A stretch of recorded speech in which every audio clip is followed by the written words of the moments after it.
una semana extraordinaria. Han pasado muy buenos profesores, como sabéis, por la Universidad de Verano del Instituto Juan de Mariana.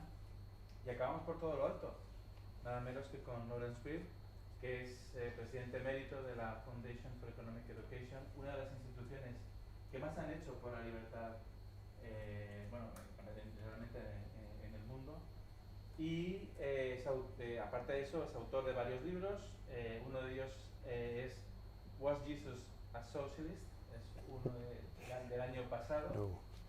Un tema recurrente y muy interesante, pero nos va a hablar hoy de Adam Smith.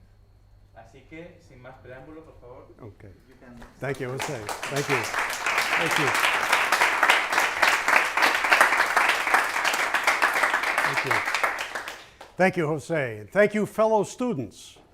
I always like to begin a talk by thanking fellow students, because I think we should always be students, if not in a university setting, then in whatever walk of life, at any stage of life. There is so much to be learned. We'll never know everything. So whether you're 25 or 95, you should, I think, still be a student. My apologies that I have to speak to you in English, not your first language. My Spanish is terrible. I know very few words like hola, muy bueno, and donde está el baño, por favor.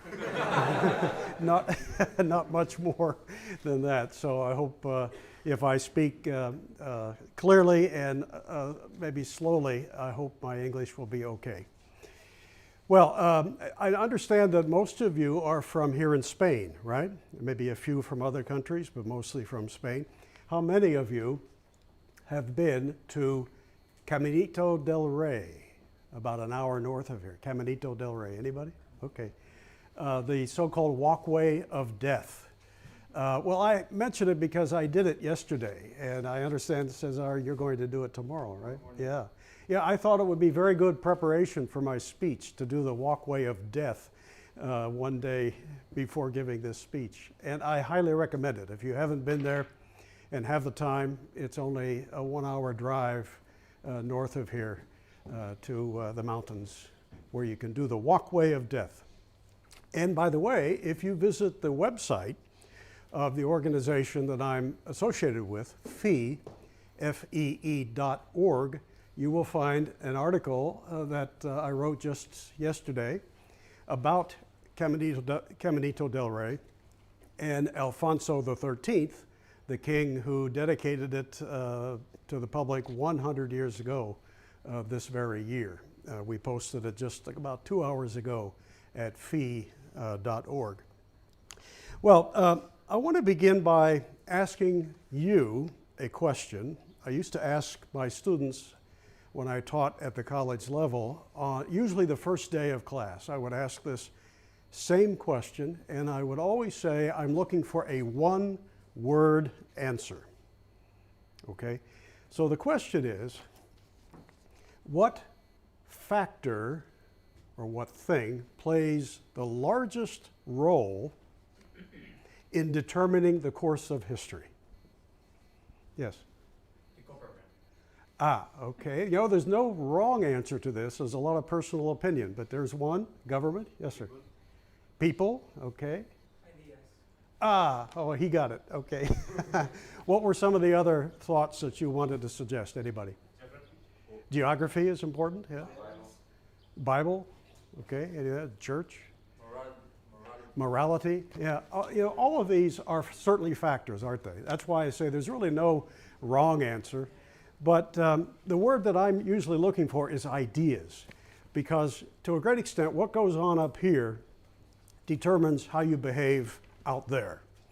What you think will determine such things as what system you embrace, economic system or political system, who you vote for, how you behave in your interactions with other people. We are creatures of ideas, are we not? And that's very different from any other living creature. We are creatures of the thoughts that percolate in our minds. Now, all these other things that you've mentioned, governments, church, whatever, yeah, they play roles. in determining the course of history. But ultimately, I think it's ideas more than anything else, because ideas are really the bedrock of what the church thinks or what government does. What these institutions do, how they behave, the policies that they support or enforce or enact, really stem from somebody's ideas, ultimately. So that's why I like to say that ideas, as Victor Hugo, the French author, once said, are more powerful than all the armies of the world. What's happening in Cuba right now? Ideas, right? It's the very contagious idea of liberty is bringing forth thousands of Cubans into the streets. It's not a person, it's not an event necessarily. Some say, well, COVID is connected to it, or it's the food shortages, but ultimately it's ideas that are bringing people to the streets, and ideas rule the world. I remember in 1989 when the Soviet Union began to collapse. First, the Eastern European part of the Soviet Empire, later the Soviet Union itself about 2 years later. What was behind all that? Some people say, well, it was Margaret Thatcher, it was Ronald Reagan, it was John Paul II. They all played roles, but it was ultimately ideas, and the idea that communism was somehow the way to live had lost its importance and its ability to sway the people of that part of the world. They just said, we don't believe in that anymore. It doesn't work. And so, propelled by other ideas, they took to the streets in many cases. Well, I want to talk to you today about a man of ideas. This is a lecture about Adam Smith, right? If this is Friday, this is Adam Smith, right, as I recall. Adam Smith, a man of ideas. He was not a politician. He was not a commander on a battlefield. He was not a church leader. He was not an entrepreneur. He was not an inventor. And yet he's incredibly famous. On many lists of the most influential people who've ever lived, Adam Smith usually appears. There's a book in the United States called The 100 Most Influential People in History, and I don't recall what number the author gave to Adam Smith, but Smith is on the list. It's hard to ignore him, whether you agree with him or not. He was a man of ideas who was incredibly influential, very articulate. If he had simply wrote what he did, but did it in a way that was hard to follow or difficult to read, maybe he wouldn't have had as much influence. But he was not only a good writer, he was a man of powerful ideas. And at the time that he wrote them, I think it helped that the world was ready for a change. And he was, more than anybody else, the man who said, what we've been doing is wrong, it doesn't work, and here's what ought to replace it. And it struck a chord with people, and the result was a tremendous change in the history of the world. So he's a great example of the power of ideas. He was born in 1723 in Scotland. And except for a trip to France, I don't think he ever went anyplace else. He spent his entire life from 1723 to his death in 1790 in Scotland, a little bit of time in England, brief time in France. I don't think he went elsewhere. If he did, it was ever so brief. So he wasn't a world traveler either. But he wrote so powerfully. And I want to share with you what he had to say and why it made such a difference in the world. One of my great and favorite quotes from Smith is this one. It's my favorite because it speaks to the liberty that was important to him. He said, in the great chessboard of human society, if you can imagine a chessboard and the pieces are people, he said, in the great chessboard of human society, every piece has a principle of motion all of its own, altogether different from that which the legislature may choose to impress upon it. Think of that, that's powerful. In the great chessboard of human society, every piece has a principle of motion of its own. In other words, It's a self-motivating, idea-focused entity, an individual with ambitions and goals and characteristics and uniqueness and so forth. Every piece, he said, has a principle of motion of its own, altogether different from that which the legislature or the government may choose to impress upon it. I wish every politician understood that. Wouldn't that be a different day? Wouldn't that be a different world if politicians realized that human beings are really not pieces on a chessboard meant to sit there until the politicians, tell them where to move and what to do? And Smith was observing that by pointing out that people are unique. Every single person is different from any other person who has ever lived. They're self-motivated. They have their own unique characteristics and traits and ambitions and so forth. And they want to go places that quite often politicians don't want them to go or would never think to send them. And so that was a big reason why Smith comes to the conclusion in his work that it's best to leave people alone to be free to be the unique individuals that they are, rather than to have government say, we know what's best for you, we'll tell you what to do, don't move until we move you, like you were some piece on a chessboard. That's a great quote, and it sort of anticipates a modern scholar of 200 years later, F.A. Hayek. How many know F.A. Hayek, the great Austrian economist who was a powerful critic of central planning by government officials, central planning of an economy. One of the great quotes from Hayek is that it is the curious task of economics to demonstrate to men how little they know about what they imagine they can design. Smith would have loved that quote. Think of that again. As Hayek put it, it is the curious task of economics to demonstrate to men how little they know about what they imagine they can design. In one sentence, he just blows away much of the intellectual pretense of government officials who think that they're smarter than everybody else, that with enough political power and smart people around them, they can plan a society. And Hayek pointed out that, just as Smith told us in different words, you're playing games with people's lives and you're not likely to succeed because they are independent entities, not stupid pieces on a chessboard just waiting for you to move them around. Okay, so that gives you an idea right from the start where Smith is coming from. His ultimate conclusion is a very pro-freedom one. He thinks that the world should be much freer than it was when he wrote in the 18th century. He wrote only 2 books in his lifetime, only 2. One in the 1750s, that's not very well known, although it's an excellent book, called The Theory of Moral Sentiments. That's not the one of the 2 that he wrote that is best known, not by a long shot. The best known is the book he published in 1776, entitled, well, we shortened the title, The Wealth of Nations. But I always wanted my students to remember the full title of that book. We think of it as just The Wealth of Nations, we shorten it.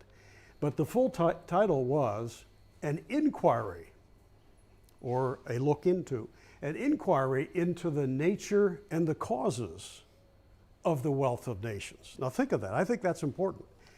An inquiry into the nature and causes of the wealth of nations. We live in a time when, I'm sure this is true in Spain as it is in the United States, throughout the Western world, where people are talking about poverty all the time, right? And when it comes to wealth, we don't spend a whole lot of time talking about it. We tend to want more of it, but we think it's more fashionable to talk about poverty and what can be done to address it, to relieve people who live in poverty.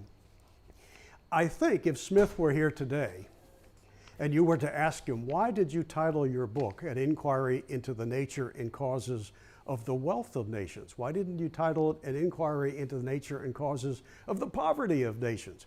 Weren't you interested in poverty? Are you only interested in the rich? I don't know for certain what he would say, but I think he would say this. He said, it's no real secret where poverty comes from. I mean, that's the sort of state of nature. Poverty is what happens if nobody does anything, right? If you're just born and you sit around saying, okay, where's the wealth? You're going to starve. Poverty is something that's sort of natural to life until you do something with your life, until you learn such things as what your talents are, where you can produce things that are of value to other people, how to engage in trade and so forth. So Smith would say, poverty is no big deal. The whole world's poor. But he said, I want to know, where does wealth come from? How do you get it? Because that's what relieves poverty. Without wealth, everybody's poor. Without wealth, there's no solution to poverty. So he thought that focusing on wealth and where it comes from, how to create more of it, was more important than focusing on what everybody naturally would experience if they didn't do anything. I think that's what he would say. He was interested in, where does wealth come from? First of all, anybody want to venture a guess? How would he define wealth? Or let me ask you this.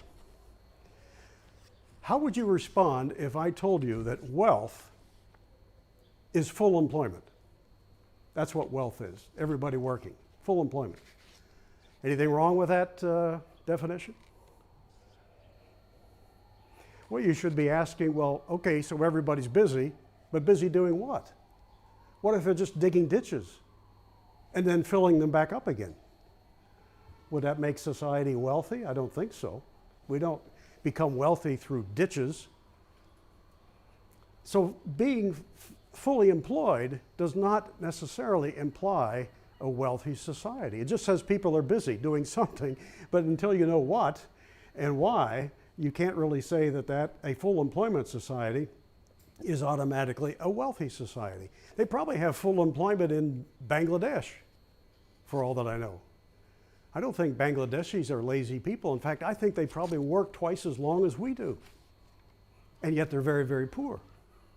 My guess is that the ancient Egyptians, at the time the pharaohs were building pyramids, they may have had full employment. You know, for all I know, maybe the pharaohs said, hey, if you don't have a job, you work on the pyramid. But that, you know, the pharaoh got wealthy, but I don't think the average Egyptian got wealthy by building pyramids for the pharaoh.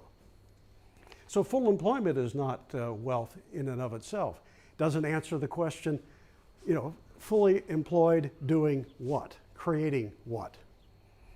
How about if I were to say to you, wealth is money. Wealth is money. And so if you want a wealthier society, just create more money. How would you respond? That's right. Well, what are you going to buy with it? What if there isn't anything to buy? You know, all the money in the world will leave you starving. If you can't get food with it, it'll leave you cold if you can't buy shelter with it. And that's true no matter what the money is. Even if it's something like I like as money, which is gold. I think historically that's been a good money. But all the gold in the world will leave you starving if there wasn't any food to buy with it. So money, which is a medium of exchange, it's something we use to get what we're really after. It's not the wealth itself. That is not wealth.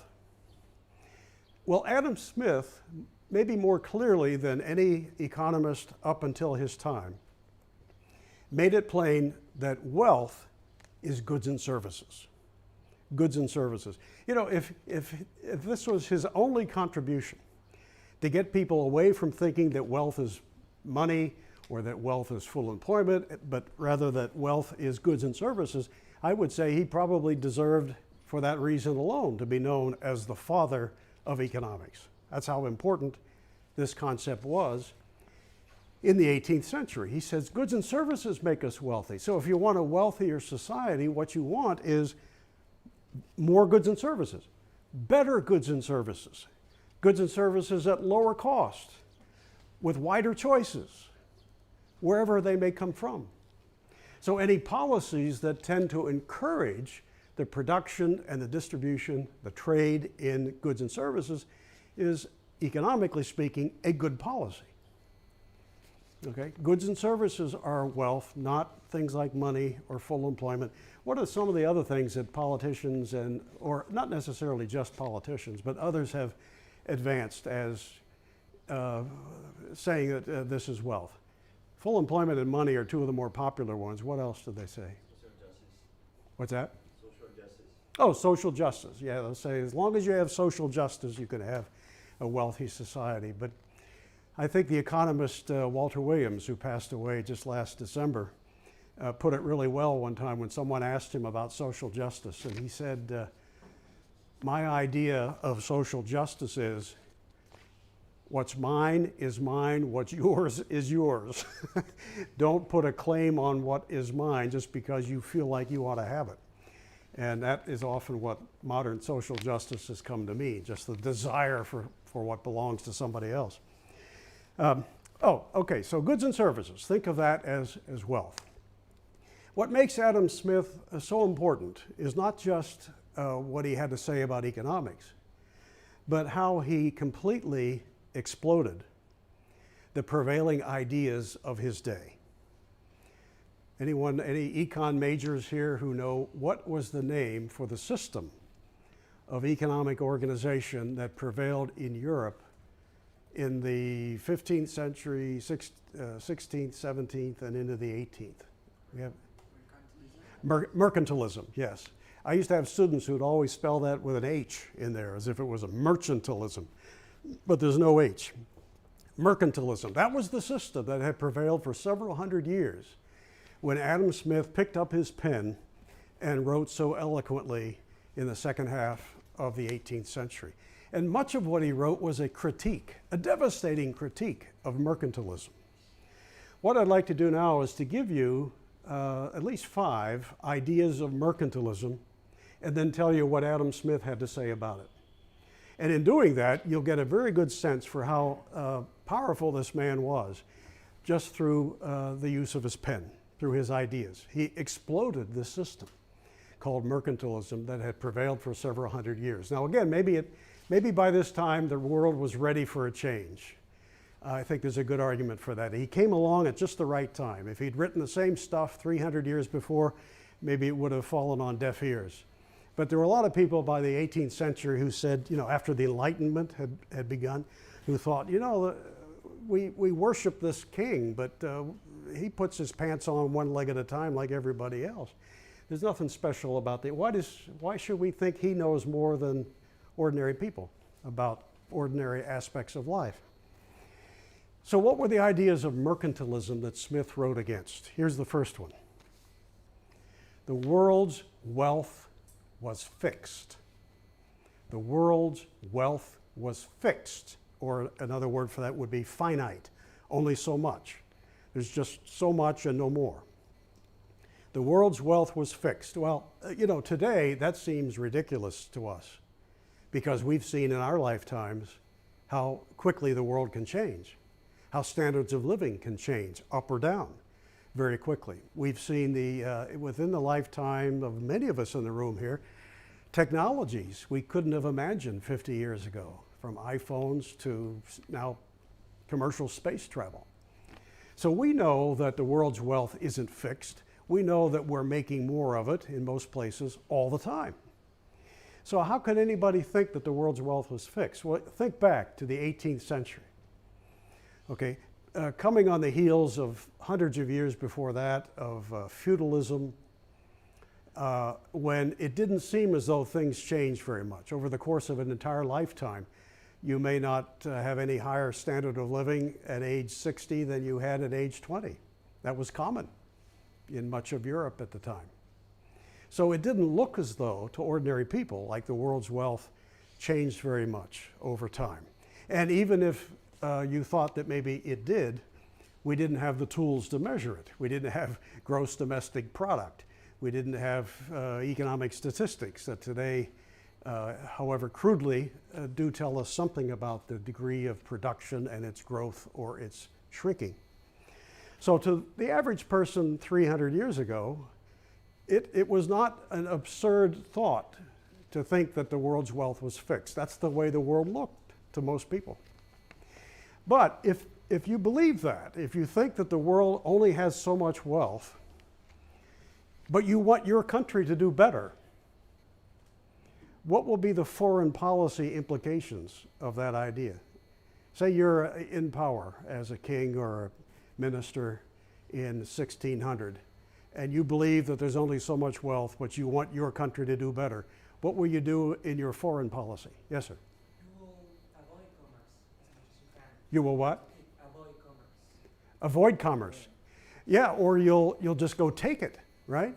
You'll start a colony somewhere and take the stuff and bring it home, because that's a zero-sum game. You know, you benefit only to the extent somebody else is hurt. That's a consequence of this idea that the world's wealth is fixed, that it's finite. You go to war, or you start colonies, because for a nation to get wealthier, you have to go find people who have some wealth and take it from them. So it's not surprising that for hundreds of years, under mercantilism, much of Europe was either at war or preparing for war. I mean, there were other factors, but this is a big one right here. I mean, they all thought, well, if we go to war, we can get ahead. In fact, how many know that this involves Spain? I remember using this as an example in classes because American students don't know this, but have you heard of the War of Jenkins' Ear? Jenkins' Ear? You've heard of it? I think it was in the 1500s, I believe, maybe 1600s, one of the two. But there was a British ship that sailed too close to Spain, and a Spanish warship stopped it, and they boarded, the Spanish boarded the English ship, and as a punishment to the English for having come into Spanish waters, the captain ordered the cutting off of the ear of Captain Jenkins of the British ship. They cut his ear off. And they gave it to him, by the way. Because later, back in England, he produces his shriveled ear in Parliament, and he gets the English Parliament all fired up against Spain, and England declares war on Spain over that. Imagine that. So who knows how many thousands of other people were killed because they were always ready to go to war, almost over anything. And they thought in the back of their minds that, well, if we go to war, we can get a lot of the stuff from the other side, take it and bring it home and be wealthier that way. Well, Adam Smith attacked this notion brutally. He said, of course, just the opposite. The world's wealth is not fixed. You can make more. And he explained the steps by which any nation, any people can produce more wealth so that you don't have to go take it. You just produce more of it yourself. How do you do that? Well, he talked about the division of labor. One of his insights, very famous insight, is the importance of the division of labor, specialization, in producing more stuff. He gave the famous example of a pin factory. You know, pins, like a woman would put in her hair or whatever, you know what I'm referring to, with a hole at one end where you put the thread. And he described the making of pins in a pin factory. And he said, look, you've got somebody here who takes the metal ore and melts it down. You got somebody else who pours it into a mold so it comes out as a certain shape. Somebody else, even before that, made the mold.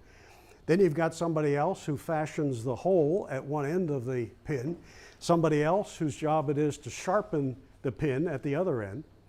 And so you've got a division of labor. And what's the result? You get a lot more pins than if one guy tried to do it all himself. How many of you have heard of the famous essay, I Pencil? Oh, okay, great. I urge you to visit our website at fee.org and type that in, I, pencil. It's the story of a pencil as told by the pencil and about how it comes into existence. And the pencil tells the story. It says, I'm more complicated than you may think. Everybody uses me. Everybody, you know, you can buy me at any store practically. I'm very common, but I'm more complicated than you think.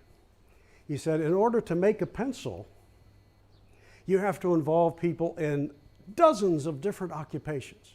Somebody has to be a miner to dig into the earth and bring forth the graphite that becomes the so-called lead in the pencil. Somebody else has to be a logger Somebody else has to know where to get the metal and how to fashion it so at one end of the pencil it holds the eraser. Somebody else has to figure out where you get the stuff that the eraser is made from, which may come from Malaysia, halfway around the world. And he goes on and tells this story and then concludes that there's not one person in all the world who knows how to make a pencil entirely by himself. Think about this. This is incredibly profound. I think if Adam Smith had run across this essay, it wasn't written until 1958, but I think he would have loved this essay. He would have said, that's my point. I'm trying to make this point. This point is made so well in this story by the pencil. He was trying to say that in a free society, not by central command, no king at the top ordering everybody to what to do, but rather coming together through the spontaneous order of the price system, the profit motive, marketplaces, trade, and so forth, serving customers, being an entrepreneur, all this stuff comes together, and the result is a magical array of goods and services that no one person could ever produce by himself. Now you might be thinking, oh, wait a minute, pencils are so simple, I could make one myself. For you to say that, you'd have to be telling me that you know how to mine, you know how to log, you know how to, what about the coffee that the waitress serves the loggers whenever they go in for breakfast before they go saw the logs up? I mean, you'd have to be a coffee grower and I mean, all the different tasks that come together that are part of the process of bringing coffee from a tree in Brazil to practically your doorstep. And it's incredible. And it doesn't happen because anybody orders it to. There's no central planner at the top that says, oh, the peasants want coffee, or the peasants want pencils, so you make pencils. It just happens because it's in the self-interest of all these various people representing different skills to come together, follow signals from the market, such as prices and the profit motive, to produce their part of the process that then becomes the final product. It's an amazing thing. I don't think we marvel, I don't think we're as amazed as we should be every day of the week at how things as simple as pencils and as complicated as commercial space flight come into being. It's magical. And it's not because there's some central planner giving orders to people at the top. It's all because what Smith would call, well, he didn't use these terms, but he would like them, spontaneous order through the price system, the profit motive, and what have you. So the world's wealth is not fixed. And by the way, I know I got to fit this in within an hour, and I've got 4 or 5 more ideas of mercantilism to share with you, so I'm going to move along. But you can see how important he was when he was saying these things with few people in the rest of the world saying them, probably nobody as well as he was in 1776. That the world's wealth is not fixed. You can make more. That's what you should focus on. You don't have to steal it from anybody. Through the division of labor, comparative advantage, opportunity cost, profit motive, price system, markets, trading, so forth, you can produce an amazing array of goods and services that no one person could ever do himself. The second idea of mercantilism was economic nationalism. Economic nationalism. I always find it difficult to define this with precision, so the way I like to tell it is this way. You would know that you're speaking to an economic nationalist if you hear that person saying things like this. We don't need those other countries. We shouldn't buy that stuff from elsewhere. We should buy it from here. Spain first, or America first, or whatever it is. Buy it from here. And sometimes it even gets absurdly local. You know, buy it only from across the street, not the next town, if you want to help the economy. Economic nationalism is the idea that you don't want to trade with other people because, you know, they're different, or they speak a different language, or that we don't like them, or whatever. You know, there's a million reasons that economic nationalists come up with their case. But it basically says, let's do it ourselves and not trade with others, because we want to build up this country, not other countries. without recognizing that you build up both when you engage in trade. Smith pointed out when people engage in trade, regardless of where they're from, and regardless of what languages they may speak, this truism is always the case. Both sides to a free trade benefit. Both sides benefit. Why do you engage in trade with anybody? Why do you buy anything? It's because you feel, sometimes it's just an instinctive hunch, other times you may have studied things carefully to come to this conclusion, but you engage in trade because what you're getting in the trade is worth more to you than what you're giving up. You engage in trade because you think you'll be better off after you do it. Otherwise, why would you bother? And the fact that the other person you're trading with speaks a different language or is of a different religion or comes from a different country or a different town, that's irrelevant. What really explains why people trade is the desire for self-improvement. And this is true of both sides, to every free transaction. Now, if a trade is forced, you know, somebody at gunpoint says, give me your wallet or whatever, well then this principle doesn't apply. It applies where people of their own free will decide, I'd like to engage in trade. I'd like to buy this from you. And the person who's selling it thinks that, hey, this will be great. I'll be better off when the person buys this from me. And in their estimation, they'll be better off too. Smith pointed out that trade is every bit as productive as production itself. Okay, so when you allow people to engage in trade, just by the very definition of trade, they're going to be better off. Now, you might be thinking, well, what about times when you make a mistake? I mean, haven't we all bought something you kind of wish later, oh, I didn't need that, or it didn't do what I thought it would do. I'm going to take that back to the store because they ripped me off or something. There are a few of those occasions all the time. But the great majority of trades, of free trades, are engaged in because people feel that they're going to be better off, and they are after the fact, both sides. So, Smith was just the opposite of an economic nationalist. He was an economic internationalist. And he attacked this economic nationalist motive from a very individualist perspective. He said, look, when I trade with somebody, I'm better off. Doesn't matter where they're from, and they're better off. So if we're both better off when we allow trade, why would you want to close the door to trade? And he also observed, although he didn't go into great detail on this, that economic internationalism tends to produce the conditions for peace. It tends to reduce the tensions for conflict, for war. I remember growing up and following the Arab-Israeli conflict because of all the wars that were fought from 1948 on. It seemed like every 10 or 15 years there was a war in the Middle East. Then when the Camp David Accords were signed in the late 1970s, I remember thinking, having just learned enough economics to make this observation, I thought, wow, wouldn't it be great if both Israel and Egypt, who've been at war almost nonstop for 30 years, wouldn't it be great if they just reduced all their trade barriers and allowed their people from each country to freely engage in commercial activities with people from the other country? Just imagine what that would mean.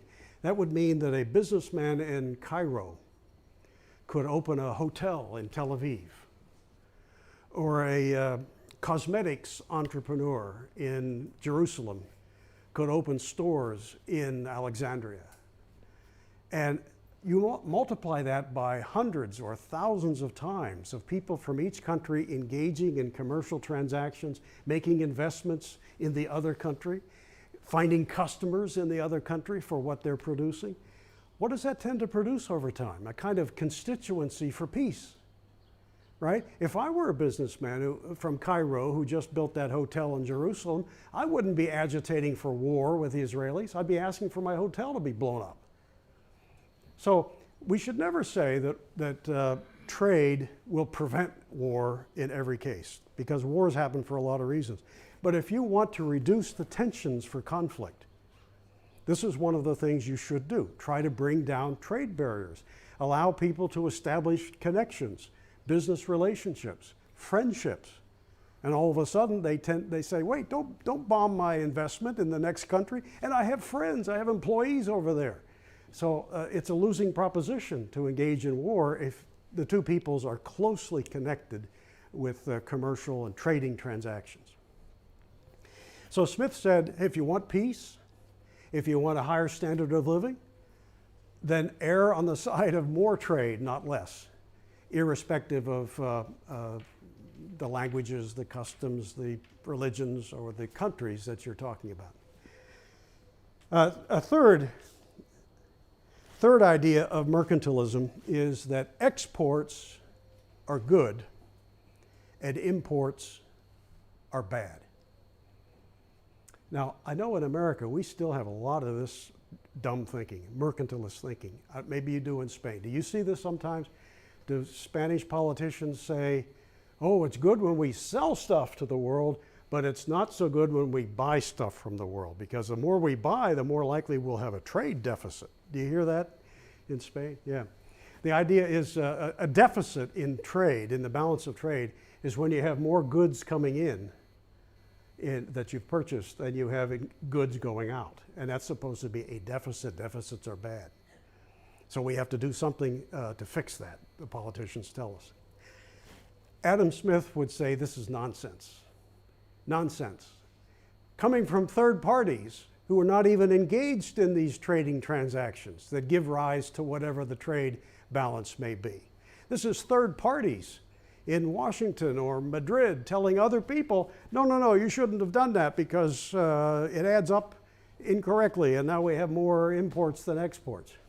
He would say, wait a minute, if you look at it from the standpoint of the people doing the trading, they all feel like, wow, I'm better off. So what if there's a deficit? One of Adam Smith's followers, Frederick Bastiat, French economist, how many know that name, Frederick Bastiat? Some years after Adam Smith, he wrote some of the best examples of the stupidity of this balance of trade stuff that there ever has been. And since he was a student and follower of Smith, when I tell you something he said, you can think that he was likely influenced to some degree by Adam Smith. But he took on this balance of trade stuff, and he said, for instance, imagine a French businessman who loads up a boat full of 200 million francs worth of stuff, goods.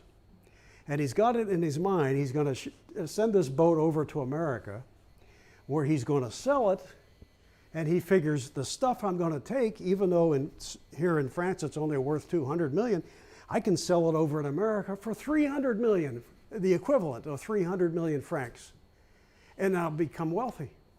I mean, isn't that the idea of being in business? Why he wouldn't load up a boat with 200 million francs worth of stuff, hoping to take it to America and sell it for 100 million. He'd go broke. So that's his idea.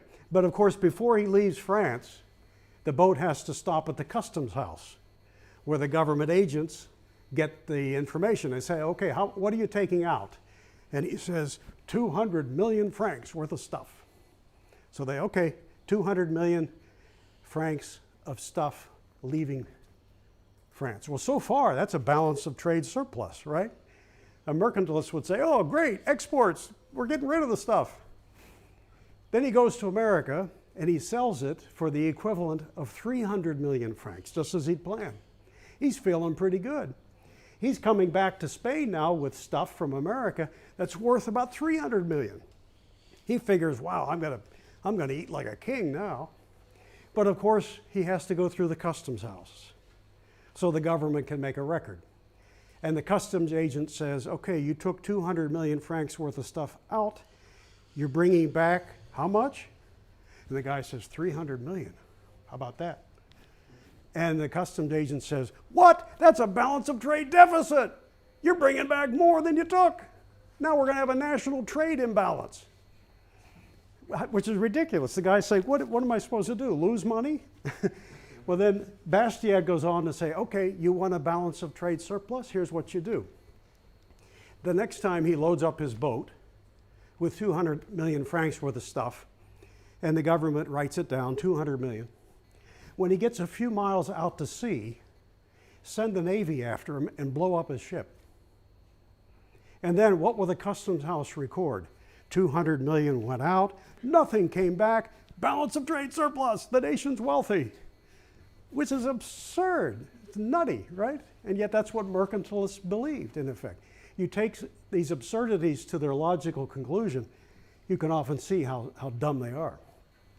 So Smith said, quit trying to figure out this balance of trade stuff. Leave people alone. Let them engage in trade. They know what they're doing, not these silly customs officials who are just stamping pieces of paper. They're not creating any wealth. How are we on time, Irene? It depends if you want to leave time for questions. Oh, yeah, I do. So let me run through the remaining couple of three ideas just very quickly, and we'll go to questions. Another mercantilist idea was that gold and silver makes a nation wealthy. I kind of touched on this before. Smith would say, you don't determine how wealthy a country is by adding up how much gold and silver are in the coffers of the king or the national treasury. It's goods and services that make a nation wealthy. And all the money, whether it's gold, silver, or even paper, all the money in the world will leave you starving if you can't get goods for it. So he would say you should have sound money, good money, that buys stuff, stable in value. That's probably gold and silver. But don't equate that with the wealth of the nation, because they're two different things. And then another idea is government-created monopolies. Government-created monopolies. For a long time, in mercantilist times, politicians believed that the government has to establish monopolies, either by itself, saying, okay, we, the government, will be the only entity that gets to make this stuff or whatever, or by giving special favors of monopoly to its friends. And if you raise an objection to that in, say, 1500, you might hear politicians say, oh, you're in favor of chaos. Oh, this market stuff you're talking about? I mean, the government wouldn't assign the production of things to certain people. It would just sort of magically happen. No, we can't do that. We have to have politicians in charge. And now, of course, that's laughable, isn't it? But that's what people believe. Oh, the king has to tell you who gets to make this or that. He has to confer special monopolies. And of course, he's going to get a cut too on the side. So he has a special interest in doing this. Adam Smith ripped this apart. He said, no monopolies, no special favors from the government. Instead, there should be competition. He was an advocate of competition. And he said, when you have competition, no special privileges. Yeah, some will win, some will lose, but the winners will tend to be the ones who best served the customers, not who best served the politicians. I remember growing up in Pennsylvania, a northeastern state. We lived about 10 miles from the neighboring state of Ohio. And in Pennsylvania at the time, dairy farmers, milk producers, had lobbied the state government for special privileges. They got a law passed that said you could not buy milk in Ohio and sell it in Pennsylvania because they were trying to protect their price and their local monopoly. Well, as a kid, this is where I got my libertarian sympathies, I think. I remember as a little kid, 6, 7 years of age, every Saturday, my dad would take me, sometimes my sister as well. We'd jump in the car, we'd go over to Ohio, to a little town called Negley, and we'd buy a lot of cheap milk. He had already arranged with our neighbors to sell it to them lower than Pennsylvania prices, but higher than Ohio because we went to get it. So we charged a little bit and made some money. So we were bringing milk across the border illegally, perfectly good milk. And I remember clearly my dad saying in the car, now keep it down, keep it, if we get pulled over by a policeman, make sure you keep it covered, don't say anything about the milk. We were milk smugglers. Milk smugglers. And it's a victimless crime, right? Nobody was in any way a victim of that offense, but it was a crime because the Pennsylvania state government was giving a special monopoly privilege to dairy producers. Smith was against any of that. And finally, the last idea of mercantilism that he tore apart was the idea that self-interest is antisocial. Self-interest is antisocial. That was the idea. Oh, you want to do it to help yourself? Oh, that's bad. Don't you see that kind of stuff today even? If you say, oh, I want to make money, you'll always have people who will say, oh, you must be a greedy, selfish person. You must not care about other people. Self-interest, oh, that's greedy, and so forth. You know the line. You hear it all the time. But you look around the world, ask yourself, how much of what is produced that satisfies wants, that gives us our standard of living, how much of what is produced is the result not of self-interest, but of the charitable motive or the altruistic motive? How much? Anything in this room? I don't think so. Who built this desk? Somebody who just wanted to help you out? How about whatever you had for lunch today? Good or bad? Did the farmers do it just to be nice to you? Did they do it at a loss just to help you? No, nobody does that. Not even the socialists who criticize, probably, not even they do that. Otherwise, they'd all be broke. So self-interest, of course, like anything, can be carried to an extreme. The self-interest, let's say, of a bank robber, I would say he's carried it to an extreme. He thinks that satisfying himself by stealing from the bank is okay, but Smith was not talking about self-interest that took the form of theft, but rather the desire through peaceful means to do better for yourself and your family. He said that's a powerful motivator. It explains most of what happens in the world. So we should be thankful for it. Somebody who's looking out for themselves, that's just one less person you have to look out for because they're taking care of themselves and their family. Self-interest is not antisocial. It's a powerful motivation for production of goods and services and for a peaceful free society. Adam Smith was a great thinker. Not only did he have these observations about mercantilism, but he had many others as well. And because he wrote so well, so eloquently, and he came at the right time, his ideas did have profound influence. Over the course of the next 100 years, Smith's ideas of freedom and free enterprise transformed the world. And people in places that practiced them, like say Great Britain, lived far higher in 1900 than they had in 1800. And that was a phenomenon that hadn't happened for centuries.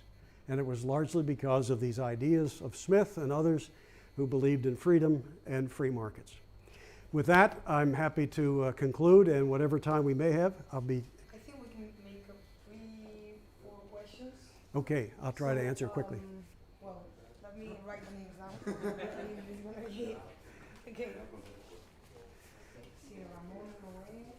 Es que no sé qué orden las habéis levantado. Irina, are you you're going to call on the people that... Yeah, okay. yeah, sorry. Okay. All right. Oh, you get extra points if you ask a question? Not really. Yeah.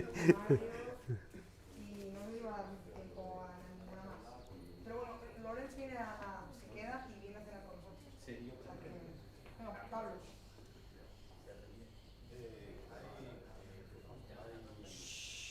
I like the thing with the world that when you trade with other nations, like you have other friends in that nations, and that increase the cost of opportunity. Mhm. That if you start a war to cut that relation. Yes, It's more thank you. related also with the cost of opportunity. That is a term that I like. Thank you. You know, I heard it once said, I've never verified this. You can look it up and see if it's true, but somebody once said that no two countries have ever gone to war against each other if they both had McDonald's hamburger chain restaurants in their countries. That seems far-fetched. What's that? It's a cool hypothesis. Yeah, it's a cool, it would be worth checking out. There's your PhD dissertation right there. Thank you. So, Noé. Okay. Thank you, Mr. Reed. you said that it's useless study the poverty because it's the natural state of humans. And I wonder, I'm a economics student, and I wonder if we are making the same mistake when we are studying in our classes, the unemployment instead of employment. Ah, Thank you. hey, a very good question. Are we making the same mistake, focusing so much attention on unemployment? Well, I think speaking as an economist, I would say that there is a lot of unemployment that's not voluntary. You, at least with poverty, you can say unless you're completely disabled or unable to work, have no talents or skills, you know, there's something you can do to reduce that, unless the government prevents you. With unemployment, unfortunately, there are a lot of people who they want to work, they have talents, maybe they were working yesterday, but they're unemployed today because of some stupid policy of the government. And there's a lot of that going on all the time. Minimum wage. Does Spain have a minimum wage? Yeah. In the US, I think it's $7.50. Quite high, to be honest. Quite high? Okay. You know what the minimum wage does? It just says to people, unless you can find a job that pays at least what government decrees as the minimum wage, you're not allowed to work. That's what it says. Or if you have very few skills, you're very young, you're just getting a start, you don't have any references yet, no experience, you're not worth that much. But the government says, oh, sorry, you have to be paid, you know, more than you're worth. I mean, how stupid. Do employers say, oh, that's all right, I'll pay more than he's worth, and I'll just eat the difference. I'll gladly go broke so this guy can have a job. I mean, nobody does it. Again, not even socialists do that. So there is a lot of unemployment that's not the result of the people unemployed. So we can study it, and if we do, I think we'll find that most of the time, if you want to solve unemployment, you got to get out of the way of people who know how to create a job. You got to get out of the way of people who are willing to work, and don't price them out of the marketplace through things like minimum wage. So I'd say it's a little different than poverty. Even poverty, I think, is worth studying in another sense. A lot of the progress on poverty research in America comes from studying what goes on up here. What are the pathologies that cause people to be poor and to stay poor, even when there are job opportunities and they don't want them? That's where we find, well, some cases it's mental illness, other cases it's lack of initiative, they just, you know, there are character issues maybe. So there are fruitful areas of research there, but probably more so with unemployment. So first of all, thanks Professor for the delightful conference. What do you think about the Adam Smith conception about, with reference to entrepreneurs due to the fact that he was a fierce critic of them? Fierce critic. Yeah. Yeah. Adam Smith is often quoted by the left when he says things critical of entrepreneurs. And when you look at those comments, in fact, there's one very famous one that says, you know, you get a group of entrepreneurs together in a room, before they're done meeting, they'll probably come up with some scheme to reduce production and raise prices and get the government to ratify their conspiracy agreement. He was very critical of that. Adam Smith was not so much for individual entrepreneurs as he was for the general concept of entrepreneurship. He would be the first to say that there are good entrepreneurs and there are bad entrepreneurs. A good entrepreneur is one who doesn't run to the government, doesn't say, give me special privileges, give me a subsidy, bail me out, or crush my competition for me, make it illegal for somebody else, like Ohio milk producers, to compete with me. A good entrepreneur is one who gets a market share because he does a good job, he doesn't get any special favors, he serves his customers.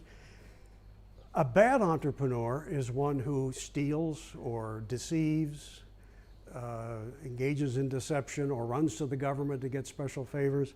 And Smith didn't like that. He said, and there's a lot of that going on, back then especially, and a lot of it today. So he would say entrepreneurs are great, we need more of them, they should be free, but free to be productive, not to steal, not to use the government for their advantage. So he would make that difference between a good and a bad one, just like he would a good or bad anything else. Mario? Yeah. Mhm. I really liked your speech, and I would like to ask a spicy question. Spicy question, okay. And what your opinion or answers on. First of all, central banks are developing digital currencies to compete with cryptocurrencies. Mhm. What benefits and risks do you believe exist with a central bank digital currency that don't exist with our current banking and monetary system? And if do you see any potential upsides? Oh, okay. Did you all hear the question about government central banks now moving in the area of digital currencies to compete with Bitcoin and Litecoin and some others? Well, first of all, I'm not a fan of central banks.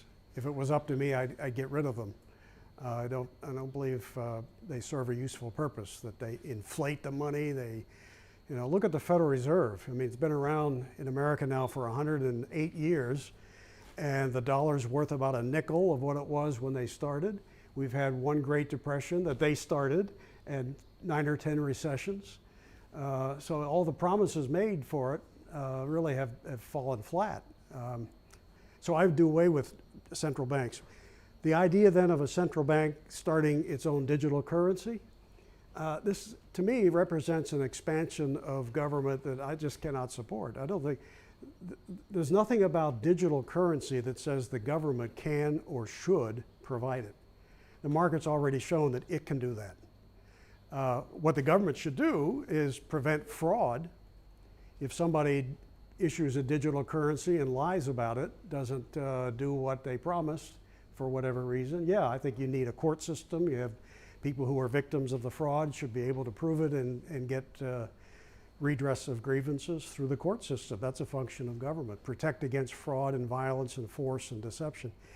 But I love the fact that digital currencies have arisen. But I have no more confidence in the government managing its own digital currency than I have confidence in its managing its own paper currency. It's like saying, look, how about the post office? All right, have they got the post office right? They've been doing it for 200 years. In America, we still have daily complaints about the government post office. They still can't deliver a letter accurately or predictably often enough in a reliable fashion. So why not fix that before you go into digital currencies? So my view is, no, you haven't even delivered the letters that we send properly yet. So I'm not going to trust you with digital currencies. So I would keep them out of it. Well, thank you so much, Mr. Lee. Hey, thank you very much. Thank you.